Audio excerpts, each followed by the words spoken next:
Hello, good evening. I'm Pat Lee, volunteer at the Jenny Lynn Foundation. Welcome to our second week of our Music Academy. Tonight's moderator is Cary Nasatir, our volunteer music educator, and our guest artist is the 2020 season resident artist, tenor Ricardo Garcia of Portland Opera. For the past 25 years, the Jenny Lynn Foundation has provided free summer music camps, scholarships, and stay safe campaigns.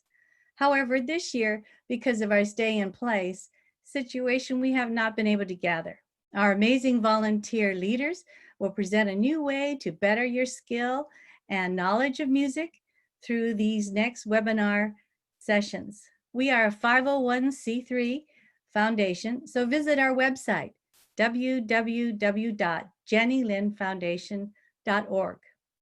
You can find out about our foundation, what we have provided because of your support and donations. Now I'm going to turn this over to our student coordinators, Christine and Jody, for announcements. Good evening, everyone. Welcome to the 5th webinar of our summer series. My name is Christine Sue, and I have been a part of the Jenny Lynn Foundation for 4 years as a participant and 3 years as a student coordinator. Hello, I'm Jody, and I've been part of the Jenny Lynn Foundation for 5 years and an SC for 4 years. Hi, I'm Shalin, and I've been part of the Jenny Lynn Foundation for 5 years and an SC for 4 years as well. We hope you enjoyed the last webinar with Aaron Shaw. Again, we would like to start off with a couple of reminders and announcements. If you haven't already, please join our closed Facebook group. Just search for Jenny Lynn Music Program on Facebook and make a request to join. You will have to answer a few entry questions, and that's just so we can ensure child safety and verify that you are indeed a registered participant of our program. In addition, please join our Remind.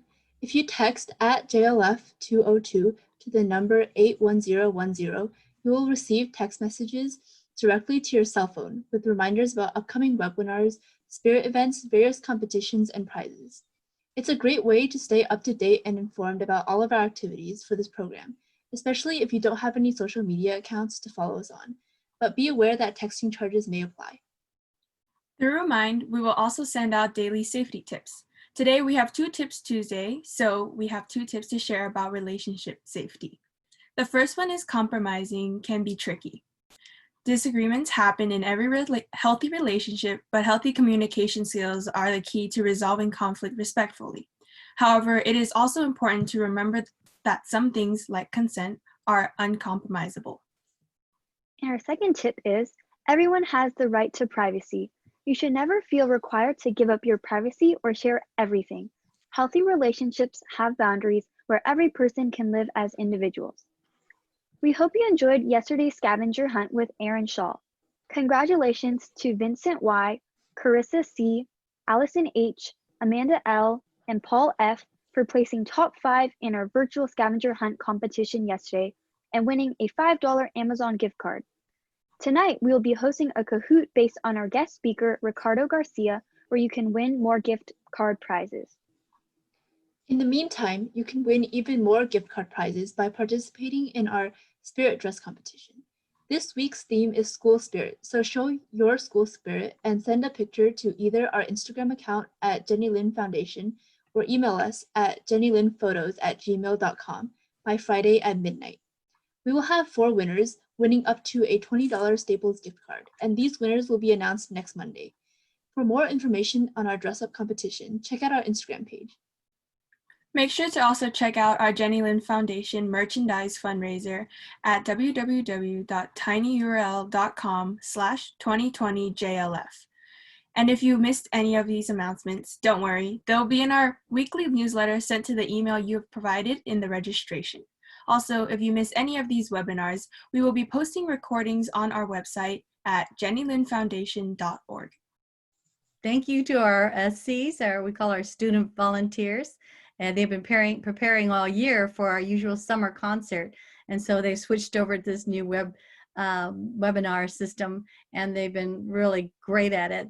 They also began the logo last year before COVID-19, so it's pretty amazing that we are so in tune with that, which is we are better together. I'd like to now bring this to our moderator, Mr. Cary Nasatir.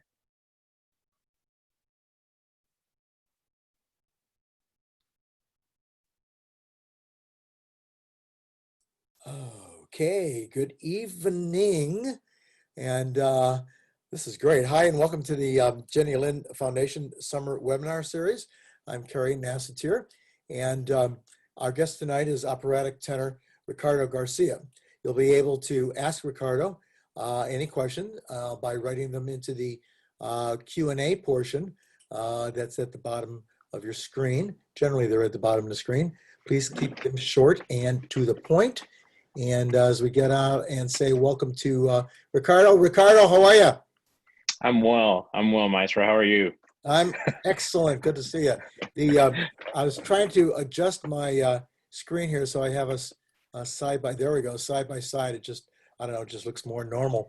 Boy, what a year this has been. And for you, who's just emerging, let me tell the folks a little bit about you. Ricardo Garcia is an emerging operatic tenor. He attended Castro Valley High School, received his BA from the University of the Pacific, and earned a master's at the San Francisco Conservatory of Music. This is where, I'm not exactly sure, Ricardo, so you can straighten me out. Soon to move to Houston. Yeah.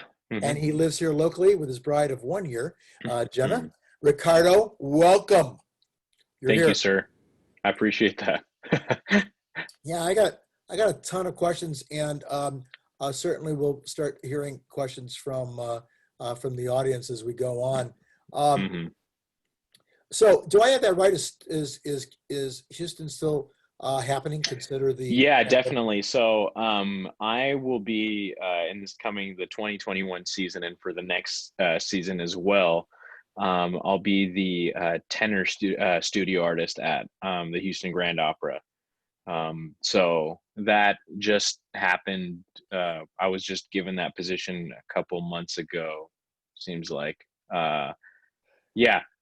3 months ago. Yeah, it's hard to keep time. Yeah, it's hard to keep time. I guess the way we keep time is at the beginning of COVID is when I received that news that I would be the studio artist there. So it's a pretty exciting time and a huge honor for me to be there and be at an international house like Houston, and being groomed for an international career. So I'm real happy to be there for sure. So are you is Carmen still on the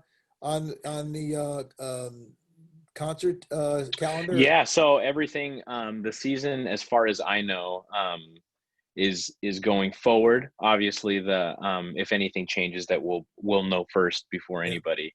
But as of now, everything's going through, and I'll be in Carmen, and I'll be in the world premiere of the opera Snowy Day as well, which is the children's book Snowy Day, as well as I'll be in Parsifal, the Wagner, and then I'll be taking like a little 1 month hiatus from my stage time at Houston Grand Opera to go do the opera Champion with making my Boston Lyric Opera debut with them, which is the story of Emily Griffith, a really famous boxer, and I'll be playing his son, Luis Rodrigo Griffith, which is his caretaker at the end of his life.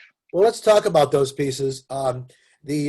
The Carmen, Bizet's Carmen, and Thompson and Pinkney's Snowy Day, and Wagner's Parsifal. Now, those are three unique opera styles: French, modern, and German. Besides language, what do you have to do vocally that's different? Well, the thing is, you try and set a good, for me, the type of tenor that I am,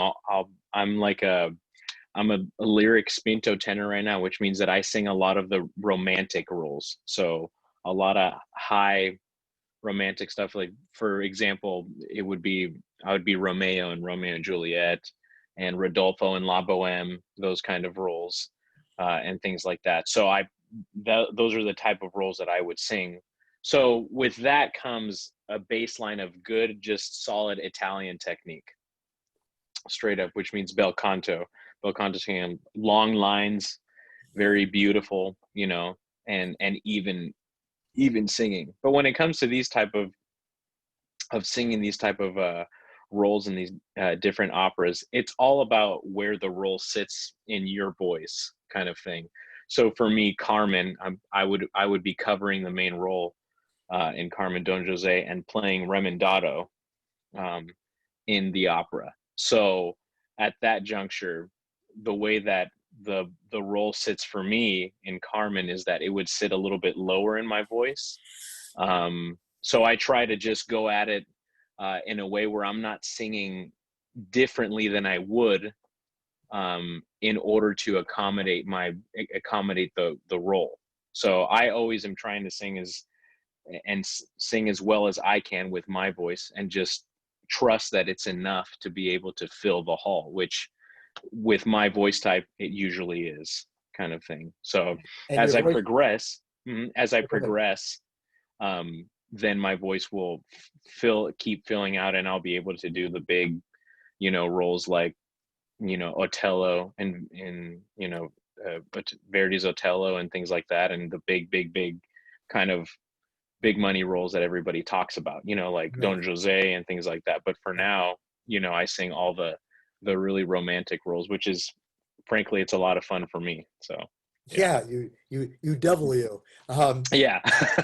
So, so you're a spinto, as you said, spinto tenor. There's different kinds of tenors, and that's different from a lyric tenor of Pavarotti and Gigli and the Caruso. And it seems like your parts often overlap. Um, uh, there's Can you explain and go through a little bit what these 7 or 8 types of tenors there are, and what they would be doing, and how they differ from a Placido to a Carreras and various singers in the genre? Sure. So obviously there's the German, what they call the German Fox system, which is the Germans' way of categorizing each voice, and that's how they kind of pick the roles in order for you to sing the roles, essentially.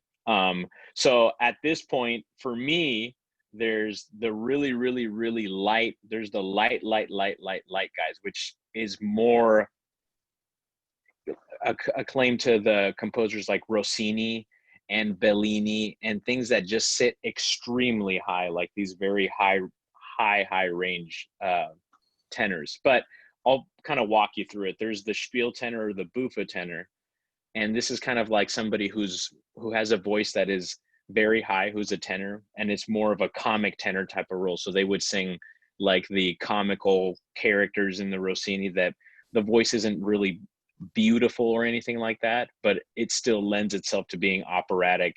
How about Gilbert and And Sullivan? Would that be in a Gilbert and Sullivan type of a yeah, like a Gilbert concept? and Sullivan type of thing, or even in Magic Flute, Yeah. the character tenor in that is Monositos, and he sings these kind of like, their voices are that kind of thing. That's how I And say. then right, exactly. And then there's Thank you. right. Sure, thanks for And agreeing then, with me. Yeah, what the heck? right. Yeah, no, sure, Maestro. Yeah. give me a set of mallets, and I'll show you how great I am. How you sing, yes.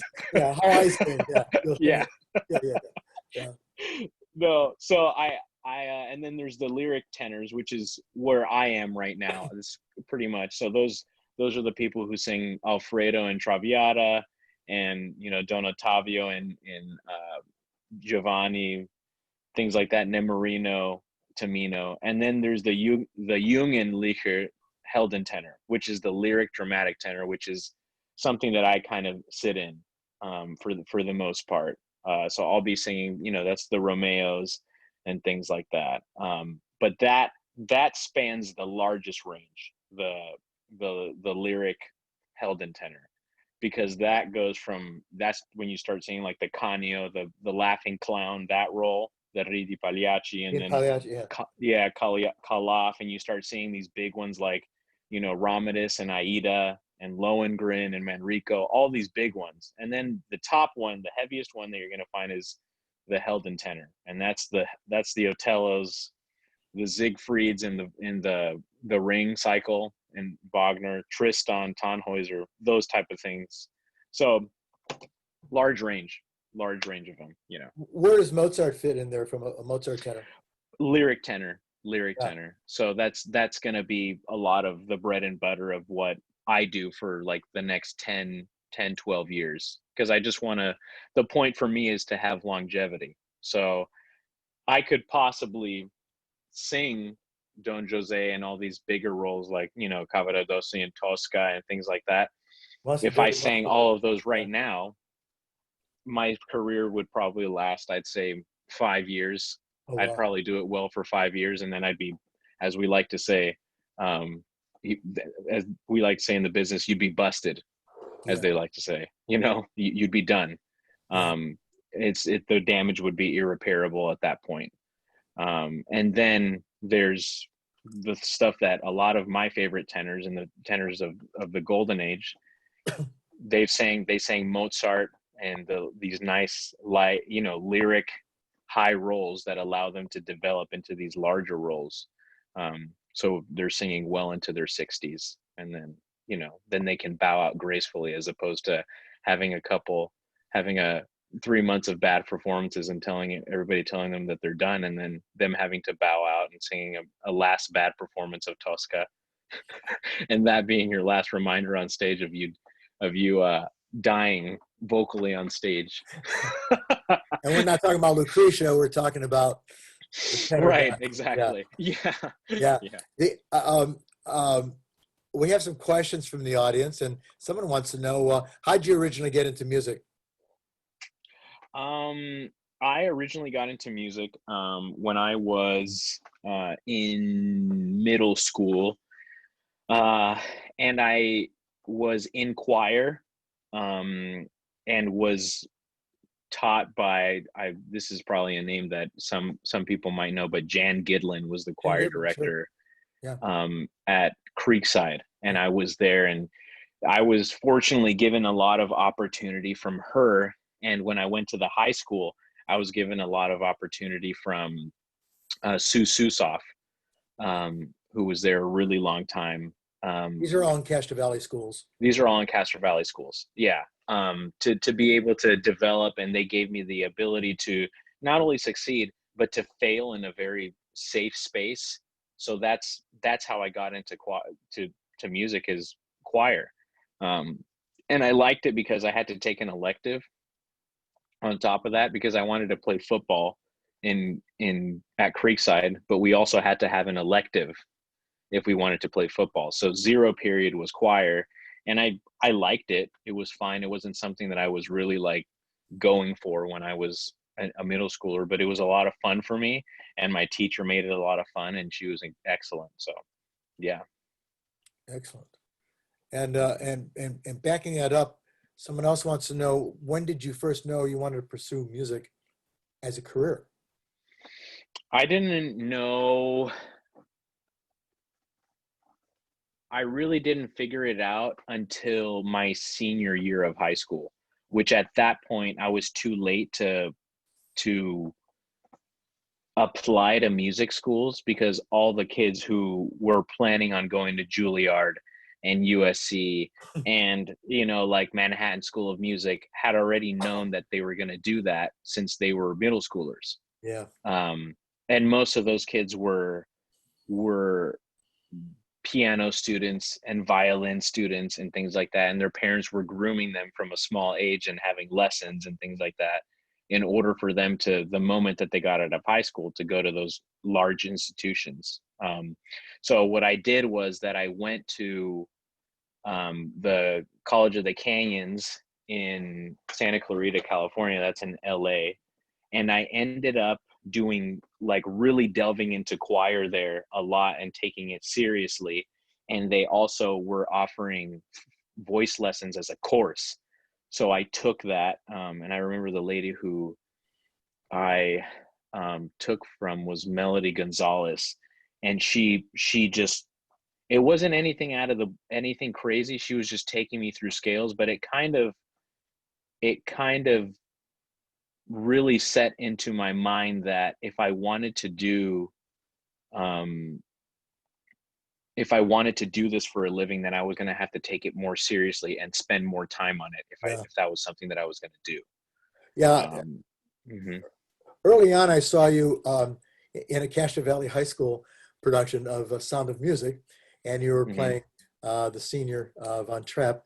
And Mhm. noticed you had quite a trained voice for someone your age, and it was very noticeable on stage. And obviously, singing was taking hold in your life, and you're just saying that. But when did you also know that you wanted to be performing opera, which is not Oh on gosh. everybody's? Everybody wants to pick Mhm. up a mic and sing pop, but opera is a little bit out there. Mhm. Well, it was something that was always kind of always hinted to me at by my teachers, and especially Sue Susoff at the high school. She said, you know, there's something that happens to your voice when you go higher. It doesn't do what everybody else's voice does. Instead of, my voice going like this as we got higher, my voice would start to blossom as I got higher, and I couldn't control the volume. So when I got higher, I could really hook into my voice and not go into falsetto per se. I would be able to really take up my chest voice all the way up, kind of thing. Good. And I didn't know what I was doing at the Interesting. time, but it was something that I was able to do pretty readily. So that's what was hinted at. But the moment that I knew was when I went. My uncle took me to the Classical Singer magazine convention, and the competition. I entered that, and it was in New York. And I went and sang at the University of the Pacific. That was the regional round, and I won. And I sang stuff that I wasn't supposed to be singing at that time. I was singing arias that I just had heard and I liked. So I was singing Don José's Flower Aria, Yeah. which is meant for a man that's like 40, Yeah. and that is a trained singer. And I was singing it, and now that I look back on it, it was awful, but it was, even me looking at it, I was like, wow, I was pretty impressed that I could actually even get through it. But the Daniel Ebbers saw some potential in me, and he was the professor of voice at the University of the Pacific and the conservatory there. And he said, hey, that was really bad, but that was incredible that you could do that. I really think that you have a career in this. And I said, yeah, sure, that's fine. I mean, maybe. And I won that day, and I went to the New York round, and I didn't pass through. So I came home, and then a month later, I got a call from him, and he said, hey, we'd like to offer you a full ride scholarship to UOP to come and be a Wow. singer here. Wow. Which Wow. was it was a huge Yeah. gamble on their part, because I'm sure that there were many other singers out there that were you know much more trained and much more seasoned at Yeah, that point that they but could you're have taken. pliable. Your age, I mean, you're pliable. Hmm. They can work with Hmm. you, and that's Right, very important. right. And I think because I had a trial lesson with him where he taught me some things. We had an hour and a half lesson where he just told me to do these things. I was able to apply it right away. And he said, how does that feel? I said, that feels much better. It doesn't feel like I'm, you know, choking myself when I'm singing. And he was like, yeah, that's incredible. He's like, he's like, it was really fast. So I was able to apply the things that he told me, and I was interested because I didn't know what I was doing. So I was hungry for anything that I could get at that point. Sure. So yeah. Uh, talk a bit about a little bit about acting. I mean, folks think primarily of the vocal aspects of opera, but they forget that it's stage acting as well, and that you have to have. You're juggling quite a few things. You're juggling obviously a role, and you're juggling the piece of music, and you have to deal with somebody that's right in front of you and looking into her eyes as you're doing that, singing an aria. How do you Hmm. how do Yeah, you it's do real. Yeah, no, definitely. It's something that as a singer, and especially an opera singer is really, really tough to balance that, because the first thing of all, Cary, is you got to sing well. Yeah. That's the first and foremost thing in opera, and that's the one thing that I was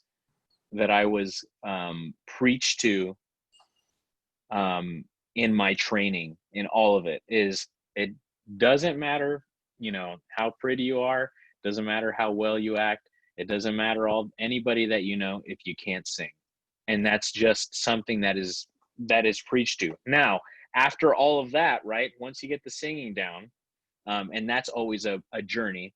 That's a journey within itself. You're always working on your singing. Your voice is, some days it's awesome, and then some days you have to teach it to be a good boy and make sure that it's cooperating with you.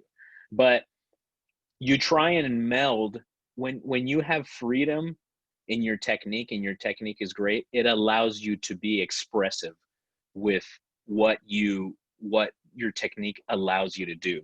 So the better the technique, the more freedom you have to be able to express with your instrument, whatever it is. It doesn't have to be your voice. And that's the one thing that I found with that. So when every day I'm doing my scales and doing my exercise to make sure that I'm going and doing my craft as well as I can. So when I get on stage and when I start really delving into what the words mean and everything like that, I'm able to have as much freedom with that as I can.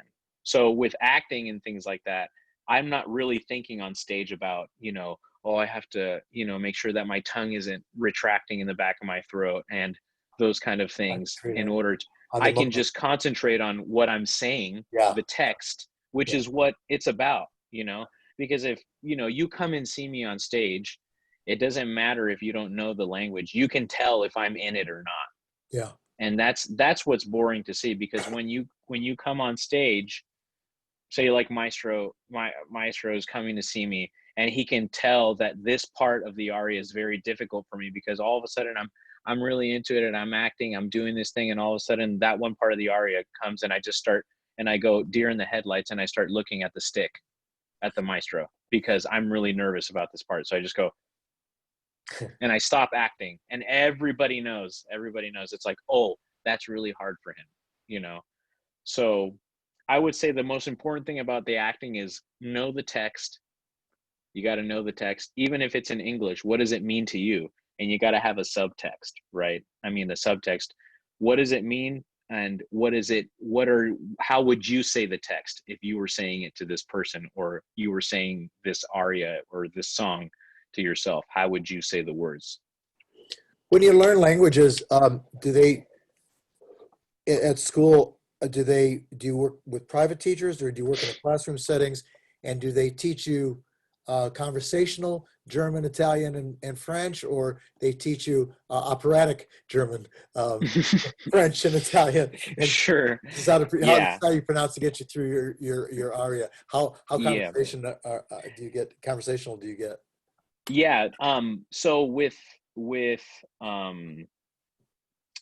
schooling, it's very different, because if you go to a school that is actually a school and not just a conservatory. So I went to the University of Pacific, which is a liberal arts school, but I went to the conservatory inside of the liberal arts school, which meant that I still had to take regular classes like GEs, math, science, those type of things.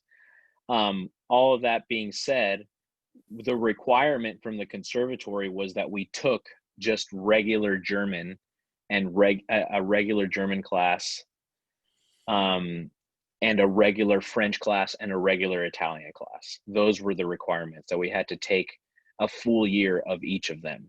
So that's straight up just grammar and how you build a sentence in Italian, French, and German.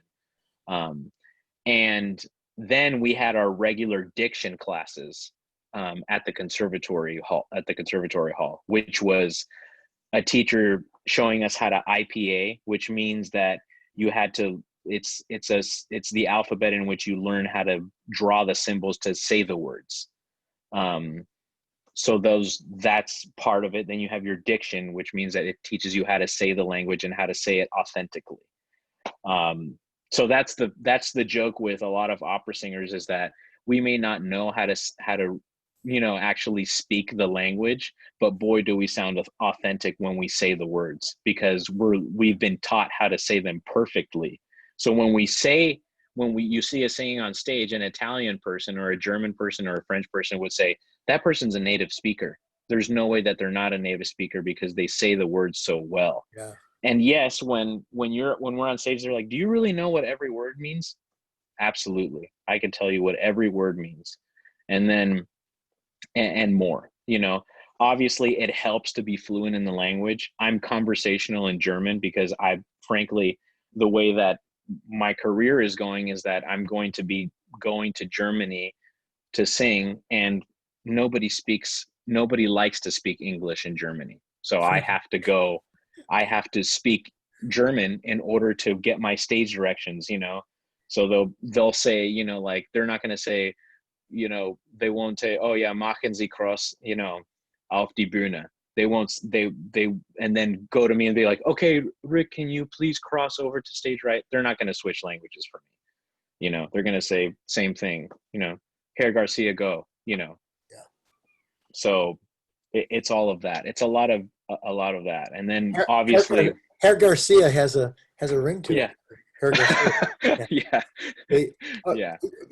Getting back into singing different styles, if you're singing a heavy tenor part, how is that different equally, all things being equal? I know they can't be, with singing a heavy Wagner part, singing a Siegfried to any other Italian, mostly Italian heavy type of part. Is there Sure, different yeah. styles, different parts of your body that you're using for your voice, or? Yeah, I mean, with Wagner, the thing that's tiring about that is that there's a lot of loud singing done in the middle of your voice, which you would think it's like, oh, well, it's in your wheelhouse, it's in the middle, you're not really singing that high for an extended period of time. But with the Wagner roles, you're on stage for most of the opera. Yeah. Which is a week that's long. The problem. Which right, is a week exactly. long. Yeah. Right, exactly. Yeah. So, like for Parsifal, what I was going to do what I'm going to do for Parsifal is the opera is 4.5 hours. And I'm one of the smaller tenor roles, and the lead tenor role, who's going to be Russell Thomas, I believe, is on stage for 2.5 hours out of the 4.5 hours. So, I mean, he's a grown man. He's 45, I think, or something like that. And I'm on stage for an hour, which is a normal amount of time for any opera. And I'm not even the main character. Yeah. So, and I'm, for me, that's the type of thing for the Wagner. Now, for the Italian, you're singing higher, right? That you're singing a little bit higher. It's a little bit more virtuosic in the way that it's written too. But the length of the operas is not nearly as long. So Bohème is like a 2.5 hour night per se. And Rodolfo sings for 45 minutes, I'd say. Yeah. 30 to 45 minutes, but it's high singing, right? So, and it's done in longer stretches of time. Because like you say, for Rodolfo, you sing the titular aria, the Che gelida manina. Then you have a rest period of 3 minutes when she sings her aria, and then you go right back together and you sing the duet. And then Act 2 happens, and you're out in the Café Moumous, and you sing that whole thing, which is another half hour. And then you go back, and then Act 3 comes. You sing a duet with Mimi again. That's another thing. You get a break, go Act 4, duet with Marcello, then the death scene. So there's always a death scene. So that's why coming. I say it's very, yeah. So that's the difference between those type of things. And then the Nemorinos How do you recover from that in terms of you just perform and you have a matinee the next day? How do you adjust and recover? Well, thankfully for opera, people understand that it's quite a physical feat to it's quite a physical feat to be able to do this on a pretty constant basis. So we always have one night in between or one day in between that we don't sing. So when you go see an opera, and this is all depending on the opera. So if I'm doing a Traviata and I'm singing Alfredo, I'll sing a Friday night performance. I won't sing on Saturday, and then I'll sing on Sunday. But that whole day, on the day before, you'd think that you're gonna not say anything all day. You try and be as normal as you can, and the only thing you can really do is drink water, get a good night's sleep, and be ready the next day to go, kind of thing. Obviously, I try not to talk too much, just because I usually don't say much anyways. So that's the type I'd of have a routine. hard time. Yeah, right. I'd have Like, a real hard time. What, and especially walking around in New York, you could just throw on your AirPods and not say a word to anybody, and nobody's going to think you're rude or anything like that. But yeah, those are the type of things. Frankly, the really important part that comes to stamina and recovering and things like that is you having a solid technique, and then the way that you pace yourself out in the rehearsal process. Yeah. So those are the two things. Do you go for it during rehearsal? Yeah, I mean, this is all depending on whether I've done the role before or not. So if I haven't done the role, I need to sing it. I need to sing it as much as I can to get it in my voice the way that I want it to. And once it's in there, once it's in my voice, then I start scaling back, because I know I can do it and I know how to technically do it. But if I go do, like right now, if I went to go do a Fenton in Falstaff, I wouldn't need to sing any of the rehearsals. The only rehearsal that I would sing is the first music rehearsal with the maestro, and then the dress rehearsals and the performances. Those are the only ones I would sing. I wouldn't need to sing full out for any of the other rehearsals, because mostly it's just staging. And then somebody from the audience is asking, then what's your ritual for warming up your voice before performance? And we already talked about what happens afterwards, but what's your ritual for warming up? Yeah, for warming up, usually for the things that regarding opera and things like that, if I have a performance, I will, like, the whole day, I'll get up very late. So I'll go to sleep later that night than I would for like an opening night performance. I'd go to sleep at like 12, like at midnight, and I try and get up as late as I can. I just let my body rest until my eyes open up, that's my ritual. I get up, I drink lots of water. I have like a nice breakfast or whatever, or lunch at that point, if that's when I get up. And then I'll start, just kind of, what I do is I stretch at home. I just stretch. I don't do any really like form of heavy exercise or anything like that. Then I'll head over to the opera house. And then an hour before the performance starts, this is usually like when I'm right after I get my makeup done, I'll go to the piano and I'll do like 10 to 15 minutes of warm up. And then that's an hour before the performance. And then I won't sing again until then. I might do like a little right before I go on stage, or just check something just to make sure it's still there. Yeah, bubbling, just to keep it moving a little bit, but nothing extensive to where I'm like, singing my aria backstage before I have to go on, because frankly, it's about lasting the whole opera. You want to sound good the whole time. So there's no reason to waste it in the practice room beforehand, which is a common for I say younger singers, but singers that are just, beginning, especially in college and things like that.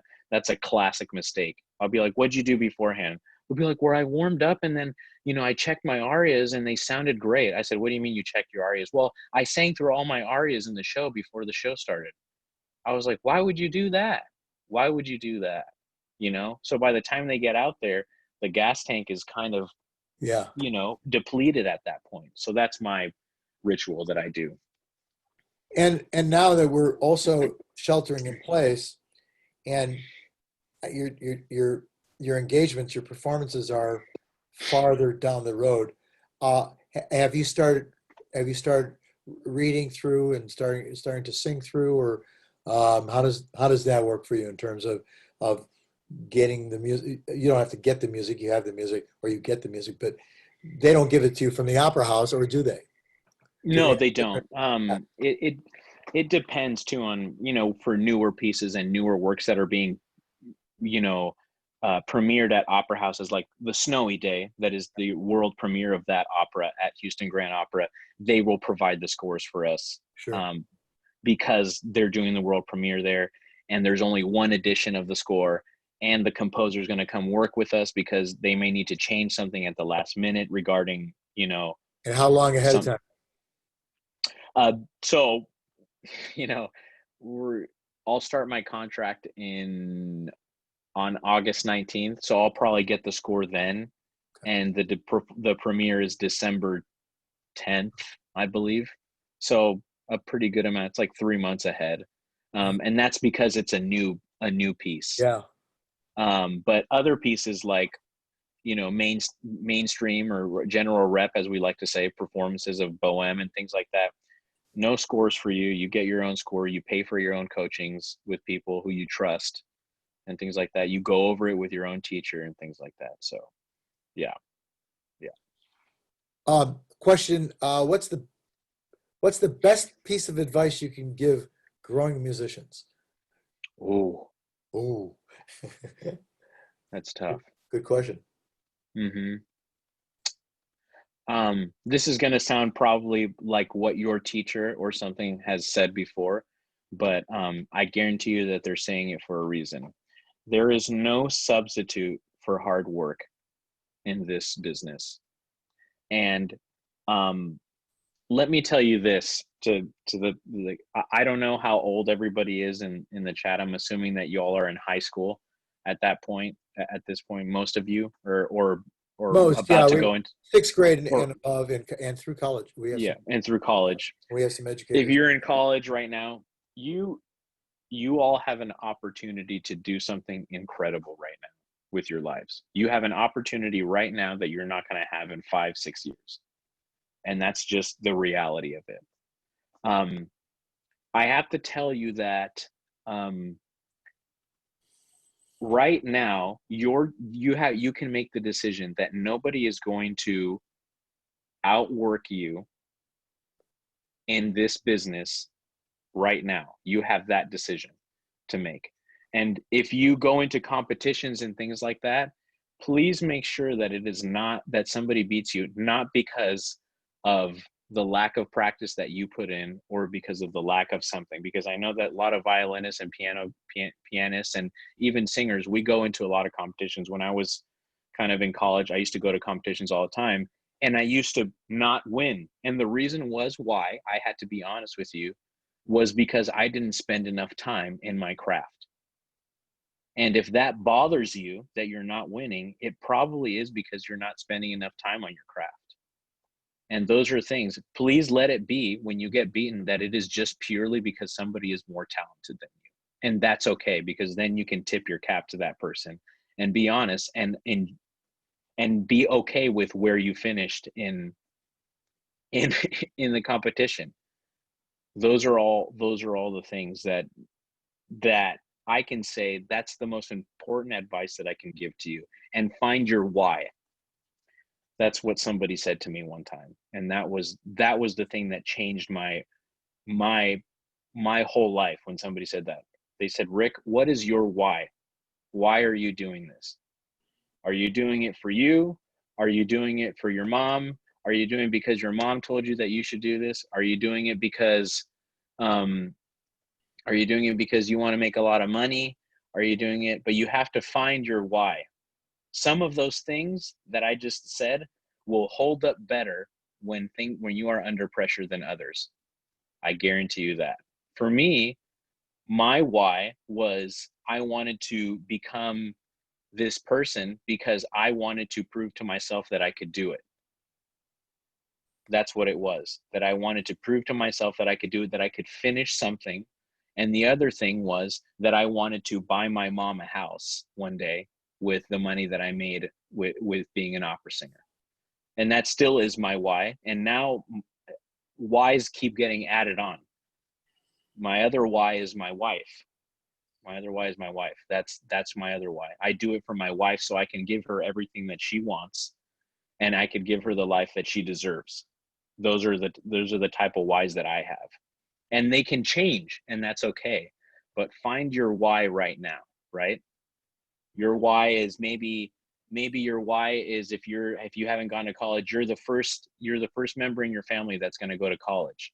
Have that be your why, and when you get there, have another why, but make it be something substantial that you can really hang on to, because when it gets hard, and it will get hard, it will get awful. There will be days when you wake up and you say, I'm terrible at this. I can't do this. This is the worst. That you can go to the practice room and go again and be able to put your nose to the grindstone again. How do you handle work? That's very poignant advice. How do you handle your nerves during a performance? Or before, I should say before the performance, but during the performance. Yeah. Nerves are an incredible thing. It's because they can be turned into something great and into something that you can do. But the one thing that I try to calm my nerve with, excuse me, I'm burping. The one thing that I do to try and calm my nerves, yeah, I know. Calm my nerves is to be as prepared as I possibly can be when the performance comes. So when I go into that night or that day of going into the performance, that I can say to myself and look myself in the mirror and say, Rick, you've done everything that you possibly can to give yourself the best chance to be absolutely great tonight. That's what I can. And I guarantee you, if you do that, your nerves, the nerves that you have, will be still butterflies, because frankly, there's a lot of people out there. That's the nerves that I have, is when I go out there, I mean, my chest is pounding. My chest is pounding. Even when, Maestro Nasatir and I, when we do the Three Crosses plays, and there's quite a few people out there, it's not the Houston Grand Opera and it's not the Metropolitan Opera, but I guarantee you that if you feel my heart before I go out there, my chest is boom, boom, boom, boom, boom. It's going crazy, because I want to do such a good job for, everybody. So my way that I handle my nerves is by being as prepared as I possibly can be. And then also, before I go on stage, I take a deep breath and I just blow out. I pretend that I'm blowing out all my insecurities, all those bad thoughts, right before I go on stage.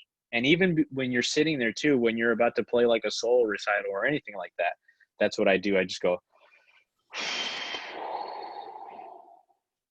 And then the new breath that I take in is always a breath of confidence. That's what I say. I'm breathing in confidence always. We have just a couple more minutes. Can you talk about, I see you also, your contract, you said with Boston Lyric, and that's a new opera. I know they did it here in San Francisco about 7-8 years ago, talking about Champion, and it's based on the life of a welterweight prize fighter. What you didn't say is that it's written by Terence Blanchard, who Terence is a brilliant trumpet player. I played with Art Blakey and Herbie Hancock. So that's got to be different for you. Are there training differences between operatic, Broadway, pop, jazz, different? Right. Ways? Yeah, no. With classical music, obviously there's no amplification. So the thing that really takes over in classical music is the need for the voice to be the premier thing in opera. So the way that you train is always, you're trying to get the most sound in the most efficient way, which is that's at the forefront. Your singing has to be impeccable. So that means that opera kind of falls at the wayside of, like, if this person isn't a fantastic actor, I'm not really going to be, upset about it. because I'm coming to see the singing. Now, opera's changing very much because they've adopted the HD vision, which is like the Hollywood thing. So you can go see an opera at Oh, the right, movies now. right, right. You can go see an opera at the movies. So now, the talk that we've been getting is, hey, I'm going to hire Rick instead of this other kid because Rick looks more like a Romeo, and he looks like, it would be believable that somebody would be in love with him, as opposed to this other guy, whatever. That's changing too, that's body shaming, which is something that we're trying to get rid of in opera as well, and Hollywood is trying to get rid of that, right? I would have thought that opera got rid of it Yeah, a long time ago, considering. right, exactly, considering all the large people like Pavarotti's. He Yeah, was a large man, yeah, you yeah, know but it shifted the other way, kind of thing, in yeah. at a time right now. Anyways, musical theater, it's more about the whole production. You try and get something that's very, a poignant sound, and a one person type of thing. Like when you think of Dear Evan Hansen, you think of the kid from Pitch Perfect. I forgot what his name is. I can't believe it. You think of that kid, and that's the role that you associate him with, right? You do that one role and you do it excellently. Hamilton, Lin-Manuel Miranda, he is Hamilton. That's his thing. Yeah. And then, that's the type of thing. And then you get, that's what a Broadway singer is. It's about the whole production and about embodying a character, as opposed to just being this vocal kind of, thing. Well, that's all the time we have tonight. It went kind of quick. I want to Yeah, I thank know. thank you so much. I want to thank our guest, Ricardo Garcia, and thank you, the audience. Shout out to the folks in the background. Thank you to our engineer, Lana Lee, excuse me, producers Jan Steinhoff and Lynn Foy Kush, Pat Lee for filling in tonight, and all the hardworking student coordinators. I want to remind you that our next session is tomorrow night, where our guests will be composers Jack Stamp and Andrew Boyson, two very heavyweights, along with moderator Greg Conway, a third heavyweight. These sessions are brought to you by the Jenny Lind Foundation. And if you enjoyed tonight's session, let us know at jennylindfoundation.org/contact-us. And the Jenny Lind Foundation is a nonprofit 501c3. Please check out our website, jennylindfoundation.org, and search the music, safety, and donation links. Stick around for some Kahoot from the student coordinators. Thank you and good night.